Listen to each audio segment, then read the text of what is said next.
আমরা আবার চললাম মহাপ্রভুর ডাকে জয় জগন্নাথের দিকে। আর্যবাবু বসে আছেন।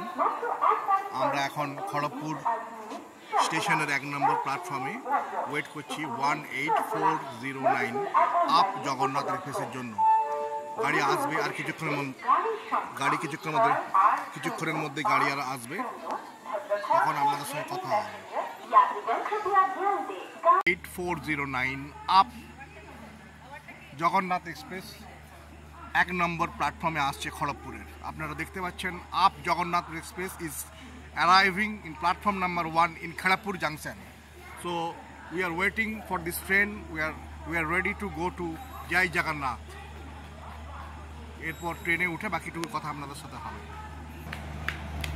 জগন্নাথ এক্সপ্রেস খড়গপুরের 1 নম্বর প্ল্যাটফর্মে ঢুকে গেল। এখন এটা HLB কোচে উন্নত হয়েছে।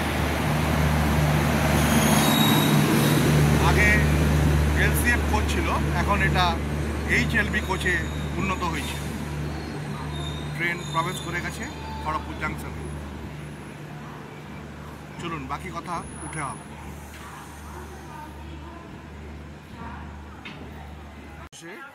আমরা দীর্ঘ পথ অতিক্রান্ত করে পুলিশ স্টেশনে এসে পৌঁছে গেলাম বিফোর টাইম। 4:35-এর জায়গায় 4:14, মানে খুব তাড়াতাড়ি ঢুকিয়ে দিয়েছি ট্রেন। সুচিতবাবু নেমে দাঁড়িয়ে আসে, আর এই আমাদের ট্রেন এখানে 18409 আপ জগন্নাথ এক্সপ্রেস অনেক টাইমে এসে পৌঁছে গেছে। সবাই আছে, সুব্রতও আছে, প্রত্যেকের সাথে দেখা হবে। আমরা এখন পুরী স্টেশনে এসে পৌঁছে গেছি। পুরীর অবস্থাগুলো এই ধরনের কন্ডিশন। তো এবার আমরা আস্তে আস্তে অটো স্ট্যান্ডের দিকে এগিয়ে যাব এবং তারপরে আমরা হোটেলের দিকে আগাবো। তো চলুন যাওয়া যাক। আমরা চলেছি আবার পুরীর পথে। পুরী স্টেশন থেকে নেমে অটো ধরলাম। দাদা বলেছিলেন 200 টাকা, আমি 180 টাকাটাই কথা বলেছি। মোটামুটি আমাদের 4 জন বড় আর 2 জন ছোট হয়ে গেছে। চক্রতীর্থ রোড ধরে আমরা চলেছি এখন পুরীর দিকে, মানে পুরীর সমুদ্রের দিকে। অন্ধকারের জন্য বিশেষ কাউকে দেখা যাচ্ছে না, লাইট কম তো তাই জন্য।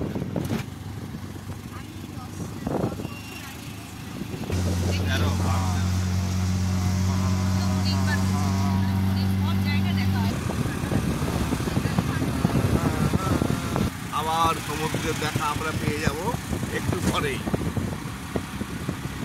এই দেখা যায় সমুদ্রের তীরে পৌঁছে আমরা সমুদ্রের হাত ছানি দিয়ে ডাকছি সবাই।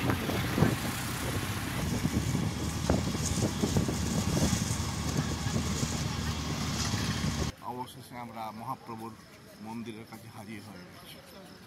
এবার এই পথ ধরে আমরা সোজাসুজি চলে যাব ভারত সেবাশ্রম সংঘের দিকে। এই যে নৃসিংহ সুইট দেখতে পাচ্ছেন, এখান থেকে রাস্তাটা ভাগ হচ্ছে। তার মধ্যে আমাদেরকে যেতে হবে এই রাস্তা বরাবর, গাঙ্গুরাম সুইটস ধরে আমাদের যেতে হবে।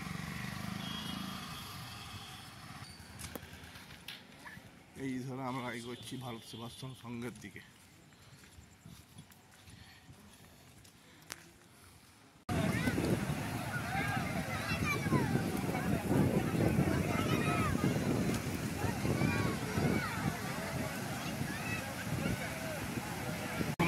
স্নান চলেছে পুরীর বুকে।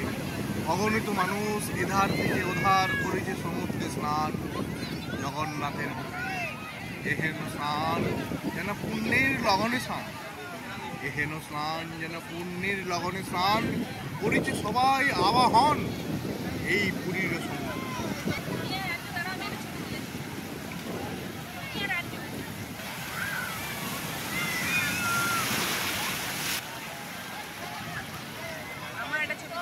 অগণিত মানুষ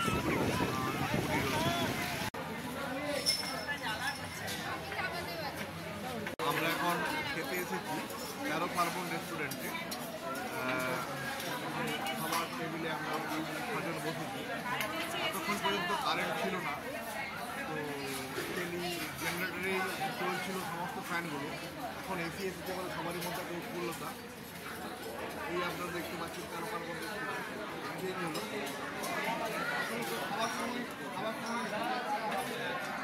দেখতে যাচ্ছে আসছে বলে এগুলো হচ্ছে।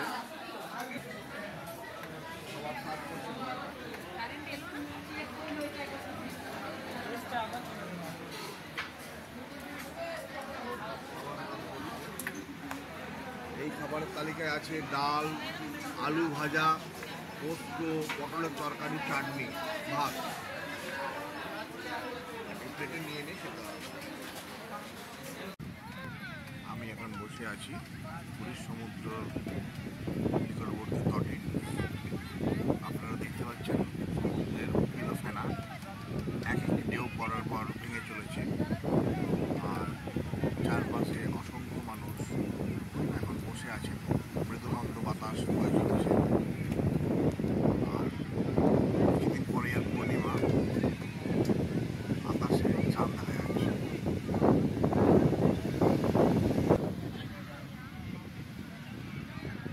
কয়েকটি উটও এখানে আছে, উটে করে সাওয়ারি হওয়া যায়।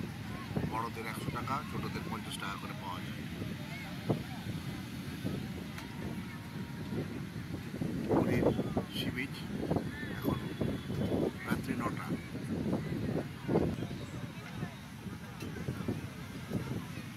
দীঘা এবং পুরীর মধ্যে যেটা মূলত চোখে পড়ার মতো পার্থক্য, পুরীতে ঢেউগুলি ফ্রিকুয়েন্টলি পরপর আসতেই থাকে, দীঘাতে যেটা দেখতে পাওয়া যায় না।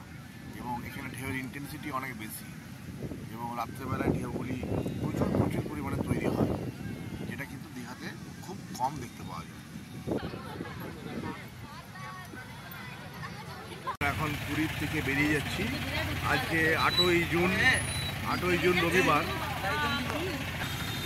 8ই জুন রবিবার আমরা পুরী থেকে বেরিয়ে যাচ্ছি। আজকে পুরীর রাস্তায় এই মুহূর্তে প্রচুর জ্যাম, সানডে হলেও প্রচুর জ্যাম।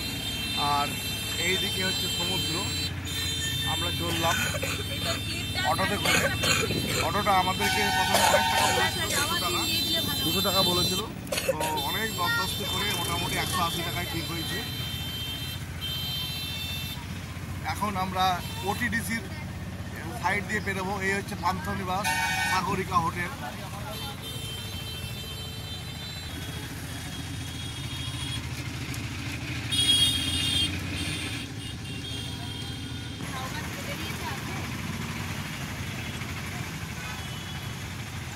রাস্তা পুরো একদম জামে ভর্তি। আজকে এত জাম, প্রচুর পরিমাণে জাম। এইখানে মোটামুটি আমাদের মেরিন ড্রাইভ রোড শেষ হয়ে যাচ্ছে, এরপরে অন্য রাস্তা পড়ে যাচ্ছে।